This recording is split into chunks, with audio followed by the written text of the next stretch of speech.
So everyone knows that in NBA 2K26, the shooting is pretty damn easy. Well, what if I told you these jump shots will take you from shooting 50% to over 90%? Yeah, that's right. As you can see, I'm shooting 95% in the park and just over 70% in the rec center while playing on both of my builds. Now in this video, I'm going to show you a jump shot for those of you that are a small guard, one for you tall guards, and finally one jump shot for you guys that are playing on centers. Literally anyone could use these jump shots and become absolutely insane on this game. Now in the background, I'm going to have some gameplay of me playing on my 6'8 guard, and this was a game where I actually dropped 50 points and it showcases some great abilities about my build. If you want to see which build I'm on about, I do have a video on my channel, go check that out. But let's jump into the first jump shot. Now the first one I'm going to start out with is the small guard jump shot. Now I personally don't have a small guard, but I play with a few small guards and I have spoke to quite a few small guards as well, trying to figure out what a lot of people are using right now, and I found the source for you guys. So for your base, you want to use Quentin Grimes. Now the base itself seems very solid, seems super quick, and it's pretty nice to use, and from what I've heard, it seems to be the best one right now. Then for the upper release one, you want to be using TJ McConnell.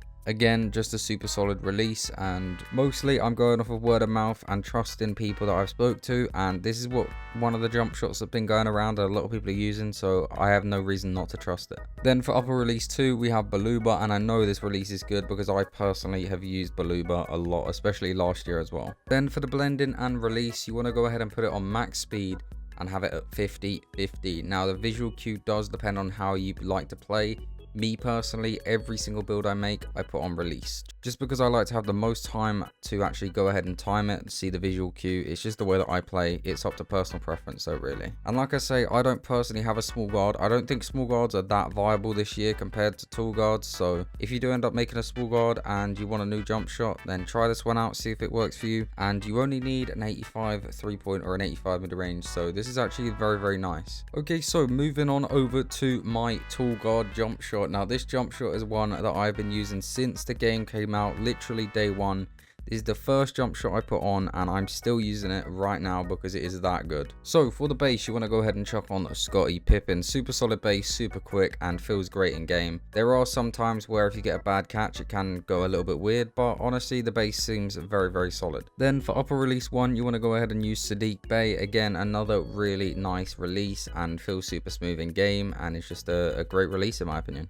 So for the release 2, you want to go ahead and use Julian Champagny, and the reason we're doing this is when you blend it together with Sadiq Bey, the visual cue is very easy to see, and honestly when they're combined together they feel very, very good. Yeah, super solid base, super solid upper release 1 and 2. Onto the blending and the release speed, you want to go ahead and max out the release speed, and you want 75% Sadiq Bey, and again for the visual cue is completely up to you. I personally, like I said before, will be going with release on this like I do with every single jump shot, but play around, see what works for you. I just think the release is the best because it gives you the most time. And like I say, this is the jump shot that I've been using on my tall guard. So this is the jump shot I'm actually using in the gameplay. You can see in the background, and bro, I've been absolutely cooking. This is mainly the jump shot that has taken me to a 95% from 3. And yes, that is an absolute crazy percentage, and not everyone's gonna drop a 95% just by using a jump shot, but using this jump shot, I can guarantee you now you're going to be greening a lot of shots, and even those contested ones. Okay, so moving on to the third and final jump shot. This one is for those of you that are playing on centers. Maybe you made a 7-4 stretch, which are absolutely broken out this year. If you haven't seen the 7-4 stretches, I'm going to be dropping a video on it soon, so keep your eye on the channel for that, because man, my stretch 7-4 is crazy. But the base that you want to be going with is Jonathan Isaac. He's been super solid last couple of years, and again he is very good this year. Feels very smooth, very quick, and exactly what you want, especially if you're using the brand new no dip animation.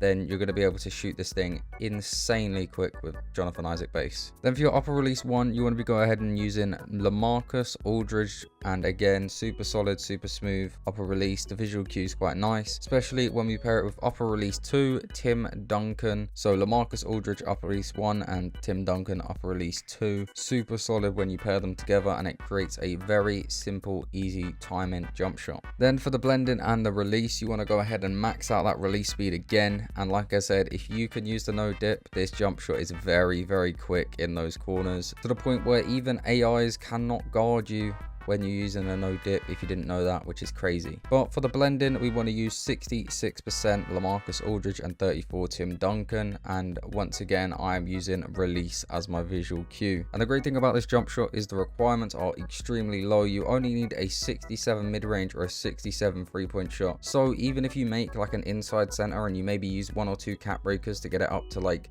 60, 75 3 ball, you're still going to be able to use this jump shot, which is absolutely insane. The jump shot itself is very, very smooth, and I'm shooting about 65-66% with this jump shot on my center. So overall, I think it is probably the best center jump shot on the game.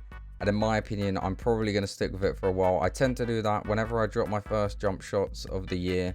I always end up staying with them. So hopefully you boys do find some success with these jump shots, and hopefully you've enjoyed the gameplay in the background of me absolutely cooking these guys. I dropped 50 on them, and this was actually on day 1 of the game as well. So pretty crazy stuff. But yeah, hopefully these jump shots do help you improve your 3-point percentage in NBA 2K26. If it did, leave a like, subscribe, turn them notifications on, all that good stuff. And I'll catch you boys in the next one.